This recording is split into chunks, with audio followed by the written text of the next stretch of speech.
नमस्ते जोहार, मैं राजू और आप देख रहे हैं 24 झारखंड न्यूज। चलिए जानते हैं सुबह से लेकर शाम तक की तमाम बड़ी खबरों को। पारा शिक्षकों की टेट विसंगति दूर कर भेजी रिपोर्ट। शिक्षा विभाग ने जिलों को किया तलब। स्कूली शिक्षा व साक्षरता विभाग ने सभी पारा शिक्षकों के टेट विसंगति को दूर कर उसकी रिपोर्ट तलब की है। इसके लिए झारखंड शिक्षा परियोजना परिषद ने जिला शिक्षा पदाधिकारी व जिला शिक्षा अधीक्षकों को निर्देश दिया है। जेईपीसी की राज्य परियोजना निर्देशक किरण कुमारी पासी ने जिलों को 20 मार्च तक इसकी रिपोर्ट देने का निर्देश दिया गया था। निर्देश के बाद धनबाद व सरायकेला खरसावां को छोड़कर अन्य जिलों ने रिपोर्ट नहीं दी है। बाकी सभी जिले 31 मार्च तक हर हाल में इससे संबंधित रिपोर्ट राज्य परियोजना कार्यालय में जमा कराएं। राज्य में करीब 3000 पारा शिक्षकों की टेट विसंगति थी, इसका निराकरण करने को कहा गया था। झारखंड में कॉलेज ने निकाली शिक्षक की बहाली, लेकिन वेतन दिहाड़ी मजदूरों से भी कम। जमशेदपुर में अकुशल मजदूरों की प्रतिदिन न्यूनतम मजदूरी 375 रुपये है, यानी पूरे महीने काम करने पर उन्हें 11,250 रुपये मानदेय मिलता है। कॉलेज शिक्षक की हालत इन मजदूरों से भी खराब है। कम से कम मानदेय के मामले में तो ऐसा कहाँ ही जा सकता है। कॉलेज शिक्षकों के मजदूरों से कम वेतन का यह मामला इन दिनों इसलिए चर्चा में है क्योंकि कोल्हन विश्वविद्यालय के अंगीभूत कॉलेजों में से एक घाटशिला कॉलेज घाटशिला ने अस्थायी अतिथि शिक्षकों की नियुक्ति के लिए जो नोटिस जारी किया है, उसमें इन शिक्षकों की जो प्रति कक्षा प्राश्रमिक तय की गई है वह स्नातकोत्तर स्तर के लिए 350 रुपये है। झारखंड में अप्रैल महीने में 11 दिन बंद रहेंगे बैंक। अप्रैल माह में बैंक पूरे 11 दिन बंद रहेंगे। इसमें रविवार और शनिवार की छुट्टी के अलावा पब्लिक हॉलीडे शामिल है। 1 अप्रैल से 30 अप्रैल तक 11 दिन बैंक बंद रहेंगे। आम जनता को यह जानना जरूरी है कि किस किस तिथि को बैंक बंद रहेंगे, ताकि समय रहते वह लोग अपनी जरूरी काम को निपटा ले। कैलेंडर के मुताबिक 1 अप्रैल को ईयरली क्लोजिंग बैंक अकाउंट होता है। 4 अप्रैल को महावीर जयंती को लेकर पब्लिक हॉलीडे है। 7 अप्रैल को गुड फ्राइडे की छुट्टी होती है। 8 अप्रैल को महीने का दूसरा शनिवार है, इसलिए छुट्टी होगी। 14 अप्रैल को भीमराव अंबेडकर की जयंती की वजह से छुट्टी होगी।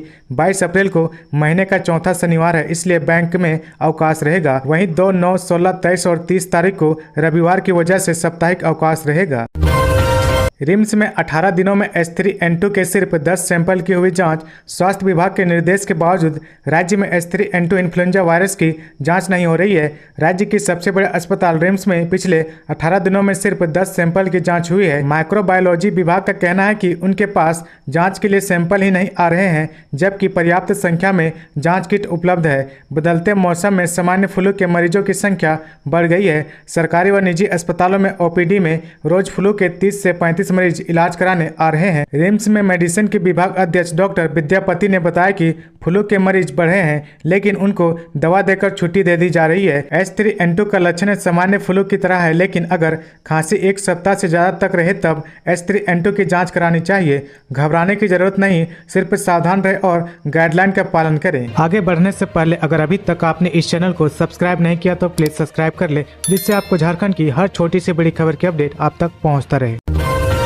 80 उत्कृष्ट स्कूलों में अप्रैल से शुरू होगा नया शैक्षणिक सत्र। सीएम हेमंत सोरेन करेंगे शुभारंभ। राज्य के 80 उत्कृष्ट विद्यालयों में अप्रैल से नया शैक्षणिक सत्र शुरू होगा। इसका शुभारंभ मुख्यमंत्री हेमंत सोरेन करेंगे। स्कूली शिक्षा व साक्षरता विभाग इसकी तैयारी में जुटा है। मुख्यमंत्री के समय मिलने के बाद एक साथ स्कूलों में ऑनलाइन शुरुआत कर दी जाएगी। इन स्कूलों में विषय विशेषज्ञ शिक्षकों का प्रतिनियोजन किया गया है। CBSE की मान्यता दिलाई जा चुकी है। उत्कृष्ट विद्यालयों में 6ठी से 12वीं की पढ़ाई होगी। वैसे उत्कृष्ट विद्यालय जहां 9वीं से 12वीं की क्लास संचालित होते हैं, वहीं 6ठी से 9वीं तक में नया नामांकन कर लिया गया है। हर नए क्लास में 40-40 बच्चों का नामांकन सुनिश्चित कराया गया है। राज्य सरकार 80 उत्कृष्ट विद्यालय और 325 आदर्श विद्यालयों में प्री प्राइमरी से 12वीं तक की पढ़ाई सुनिश्चित करना चाहती है। नियोजन नीति का विरोध जारी। संथाल परगना में आज मशाल जुलूस। झारखंड की हेमंत कैबिनेट द्वारा लाई गई नई नियोजन नीति के विरोध में संथाल परगना में शुक्रवार की शाम को मशाल जुलूस निकाला जाएगा। इस दौरान झारखंड स्टेट स्टूडेंट यूनियन ने संथाल परगना में बंद का आह्वान भी किया है। झारखंड स्टेट स्टूडेंट यूनियन का कहना है कि किसी भी सूरत में 60-40 की नीति नहीं चलेगी। नारा स्पष्ट है कि 60-40 न चल तो। झारखंड स्टेट स्टूडेंट यूनियन की मांग है कि 60-40 वाली नियोजन नीति को वापस लिया जाए। खतियान आधारित नियोजन नीति बने। जनसंख्या के अनुपात में आरक्षण रोस्टर जारी किया जाए। सभी विभागों में रिक्त पदों पर अविलंब नियुक्ति की प्रक्रिया शुरू की जाए। अब आपके द्वार पहुंचेगी स्वास्थ्य सुविधा। हेमंत सरकार खरीद रही बाइक एम्बुलेंस। झारखंड में अब स्वास्थ्य सुविधाएं भी आपके द्वार पहुंचेगी। प्रदेश के गांव-गांव तक स्वास्थ्य सुविधाएं पहुंचाने के लिए जल्द ही बाइक एम्बुलेंस सेवा शुरू की जाएगी। बाइक एम्बुलेंस उन दुर्गम इलाकों तक भी त्वरित गति से पहुंचेगी जहां बड़ा वाहन नहीं पहुंच पाता। गौरतलब है कि जल्द ही झारखंड सरकार बाइक एम्बुलेंस की खरीद प्रक्रिया शुरू करने वाली है। मिली जानकारी के मुताबिक झारखंड के स्वास्थ्य विभाग के अधीन Jharkhand medical and health infrastructure development and procurement corporation ने इनके लिए बाकायदा टेंडर भी जारी कर दिया है। संस्था ने एम्बुलेंस सुविधा मुहैया कराने को इच्छुक एजेंसियों से आवेदन मांगा है। एजेंसियों को टेंडर के लिए 13 से 20 अप्रैल के बीच आवेदन करना होगा। एजेंसियों को एम्बुलेंस फीस के रूप में 5 रुपए का भुगतान करना होगा। वहीं ईएमडी के तौर पर 7 लाख रुपए जमा कराने होंगे।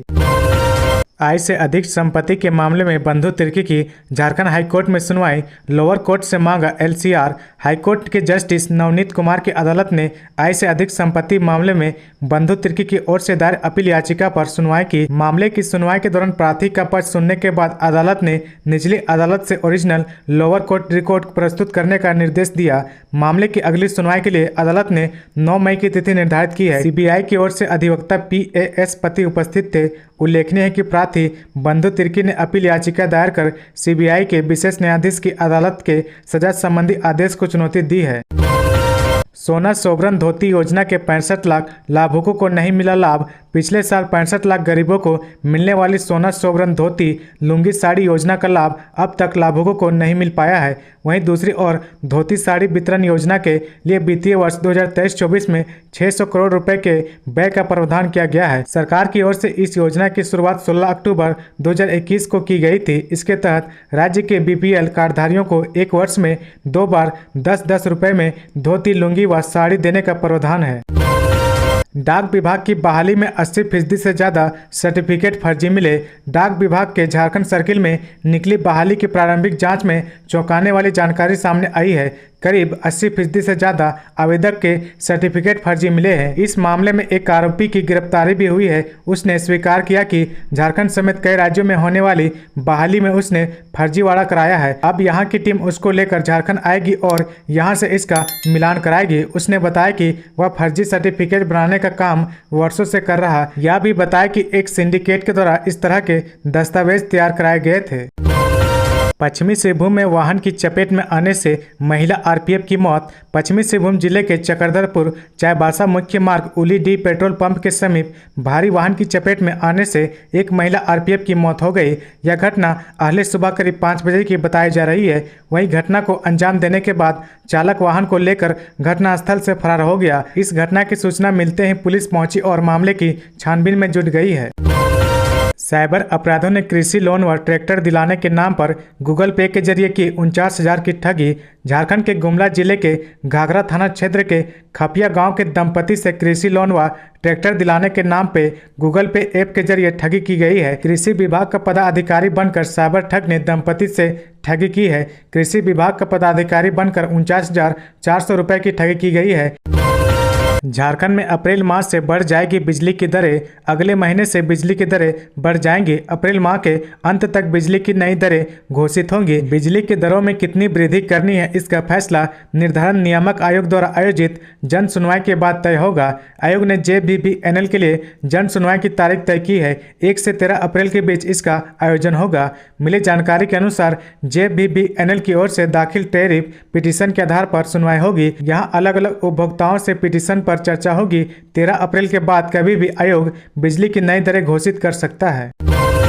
खाद्य आपूर्ति विभाग में पदाधिकारियों व कर्मचारियों की भारी कमी। BDO व CO के भरोसे चल रहा काम। खाद्य आपूर्ति विभाग में सचिवालय से लेकर प्रखंड स्तर तक पदाधिकारियों व कर्मचारियों की कमी है। राज्य में प्रखंड आपूर्ति पदाधिकारी के 260 पद सृजित है। इसमें से 252 खाली पड़े हुए हैं। सिर्फ 8 प्रखंड आपूर्ति पदाधिकारी ही प्रखंडों में कार्यरत है। इसकी वजह से प्रखंड में PDS के माध्यम से गरीबों को प्रति माह मिलने वाले राशन की मॉनिटरिंग काम प्रभावित हो रहा। जिला स्तर जिला आपूर्ति पदाधिकारी व प्रखंड स्तर पर प्रखंड आपूर्ति पदाधिकारी के माध्यम से केंद्र व राज्य सरकार की ओर से संचालित योजनाओं की मॉनिटरिंग होती है।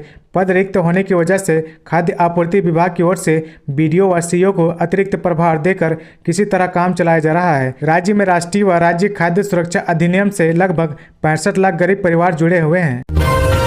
रांची का बिरसा मुंडा एयरपोर्ट ग्राहक संतुष्टि मामले में देश में दूसरे नंबर पर। बिरसा मुंडा एयरपोर्ट ग्राहक संतुष्टि मामले में देश भर में दूसरे नंबर पर रहा।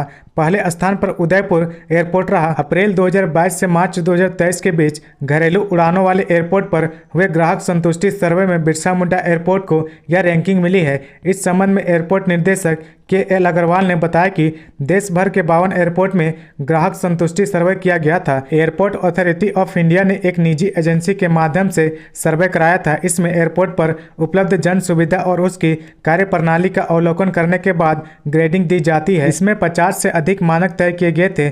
मसलन एयरपोर्ट स्टाफ के व्यवहार, सफाई, शॉपिंग की सुविधा, पार्किंग की सुविधा, रेस्टोरेंट में पैसे के एवज में मिलने वाली सुविधाएं तथा ग्राउंड पर मिलने वाली स्टाफ की सुविधाएं शामिल है।